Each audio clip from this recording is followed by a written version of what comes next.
Today I want to tell you a story I heard from my master shortly before he departed from this plane, a parable that transformed me and that I hope may kindle a small flame in your hearts.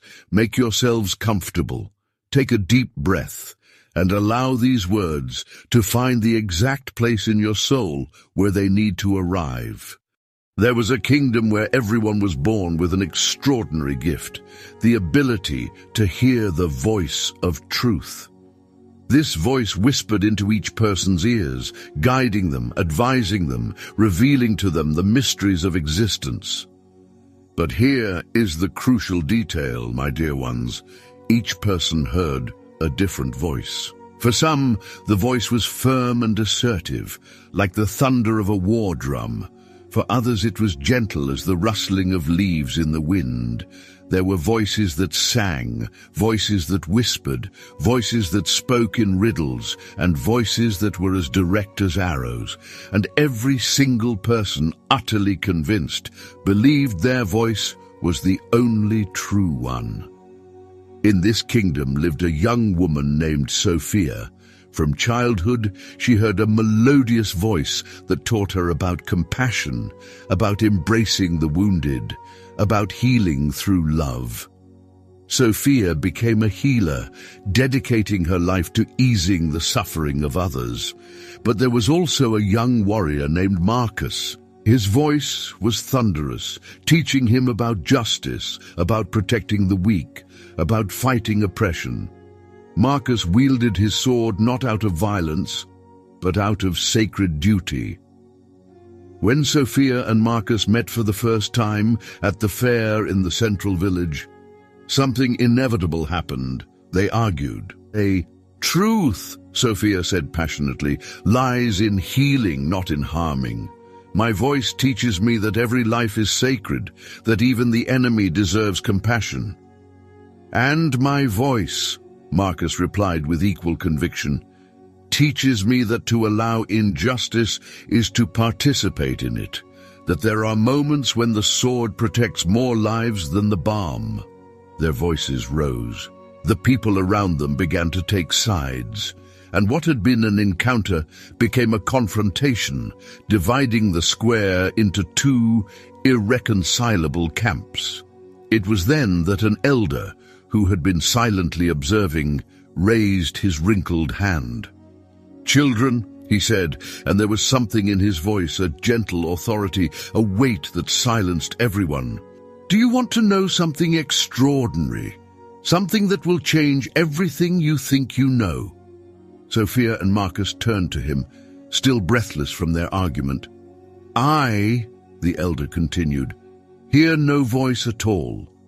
I never have." A thick silence fell over the square. Not hearing the voice was considered the greatest of curses, a sign of being lost, disconnected from truth. "I'm sorry, sir," Sophia said with genuine compassion. "It must be terrible to live without guidance." But the elder smiled, and there was something in that smile that was unsettling because it seemed peaceful, whole. "Come with me," he said. "I want to show you something."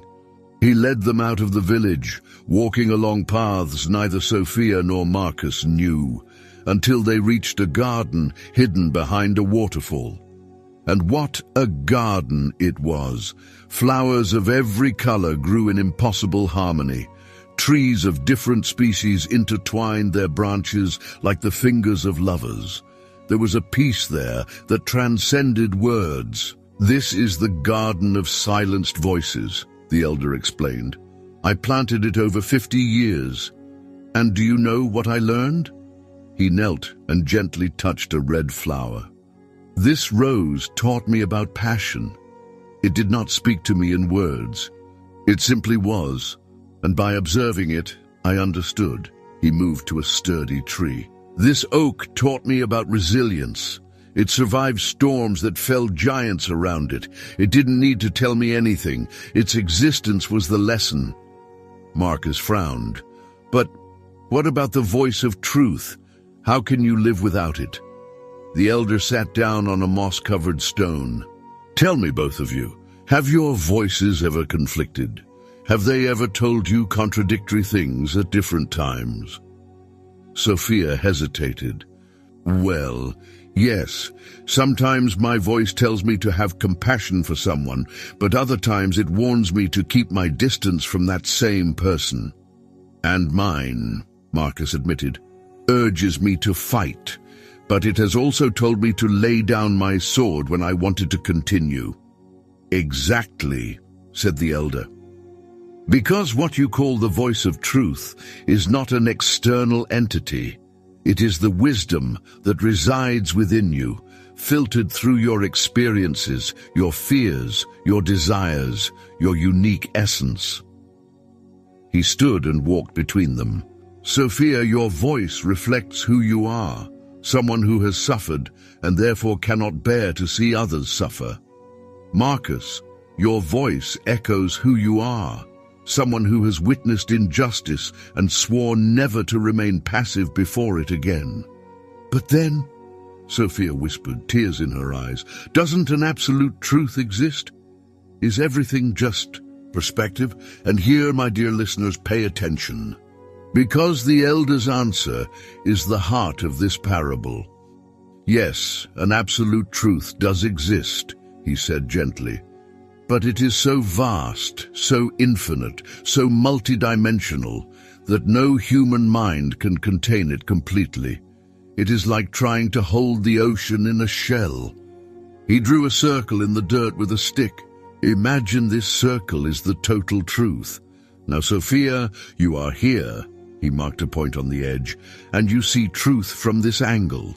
Marcus, you are here, he marked another point opposite, and you see it from the opposite angle. You argue because both of you believe that the piece you see is the whole. But what if? He began marking more points around the circle. What if every person in this kingdom is positioned in a different place, seeing a different angle of the same truth? Marcus knelt to observe the drawing more closely. Then my voice isn't wrong? No, nor is Sophia's, nor is anyone's. Each voice is an authentic fragment. The mistake lies in believing our fragment is the totality. Sophia touched Marcus's shoulder for the first time.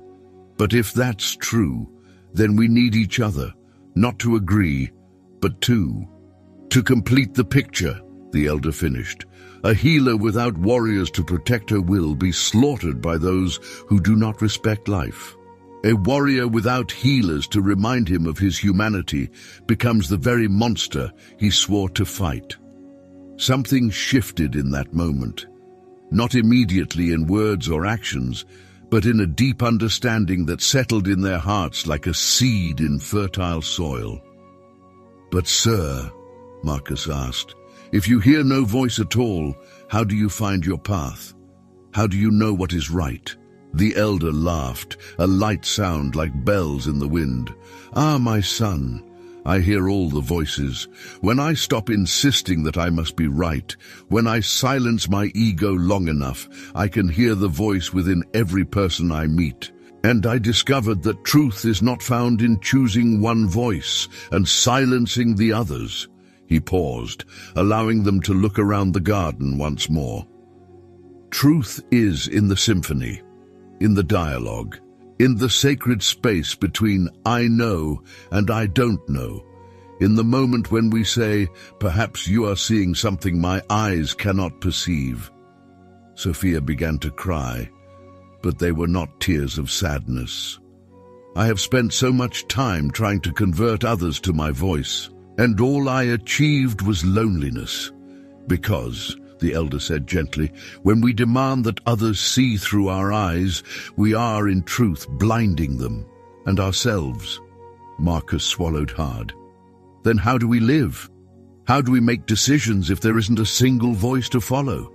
You listen to your voice, but you also listen to the voices of others. You honor your truth, yet remain humble enough to know it is incomplete. You act according to your conscience, yet remain open to being transformed by the consciences of others. The elder stood up with difficulty, his joints protesting. And above all, You learn to recognize that the people who irritate you the most, who disagree with you the most, who challenge your worldview, are often your greatest teachers. Why? They asked in unison. Because they illuminate your blind spots. They carry the fragments you cannot see on your own. They spent the rest of the day in that garden, and something miraculous happened. Sophia began asking questions about Marcus's perspective. Marcus began to listen, truly listen, to what Sophia's voice was trying to teach. They did not agree on everything, nor was that the goal. But when the sun began to set, painting the sky in shades of orange and purple, they sat side by side in comfortable silence. And in that silence, both of them heard something new. It was not a voice. It was more like a understanding. A sense that truth was not a treasure to be fiercely guarded, but a light to be generously shared. "What will you do now?" the elder asked. Sophia looked at Marcus. Marcus looked at Sophia. "We will create something together," Sophia said. "A place where healers and warriors work side by side." "A place," Marcus continued, "where different voices can meet without fear of being silenced." The elder smiled, and there were tears in his eyes now as well. "Then you have understood. The greatest wisdom is not in perfectly hearing a single voice. It is in creating spaces where multiple voices can harmonize." Before they left, Sophia asked, "The garden, why do you keep it hidden?" "I do not hide it," the elder replied.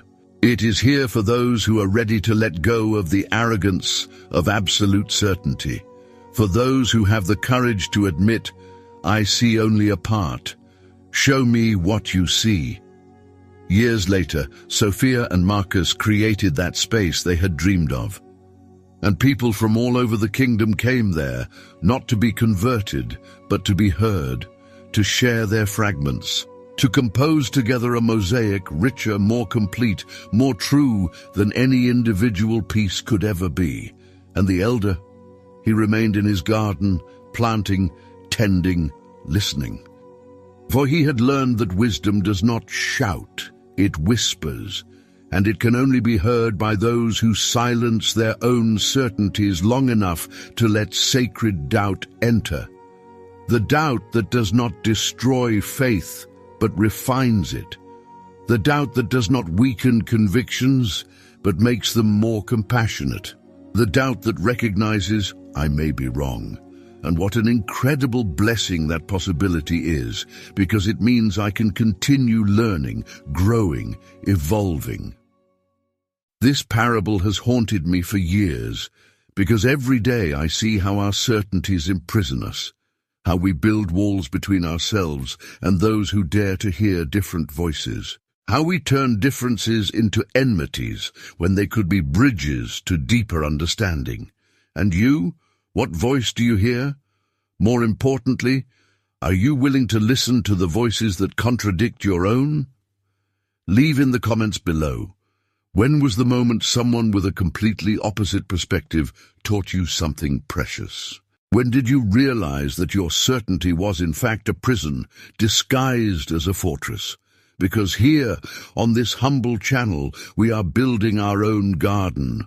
A sacred space where different voices can coexist, engage in dialogue and, who knows, create harmonies that no single voice could compose alone. If this story touched a chord in your soul, if it awakened a question or brought comfort amid uncertainty, honor me with your subscription to this channel. Each one of you is a unique fragment of this broken mirror we call humanity, and together, only together, can we glimpse the whole image. Ring the notification bell, not so you may be bombarded with content, but so that when a new parable arrives, it may find you at the exact moment your soul needs it. And always remember, in the silence between "I know" and "teach me" dwells all the wisdom of the universe. May peace accompany your steps. May humility open your hearts. And may the courage to doubt set you free for even greater truths. Until our next reflection,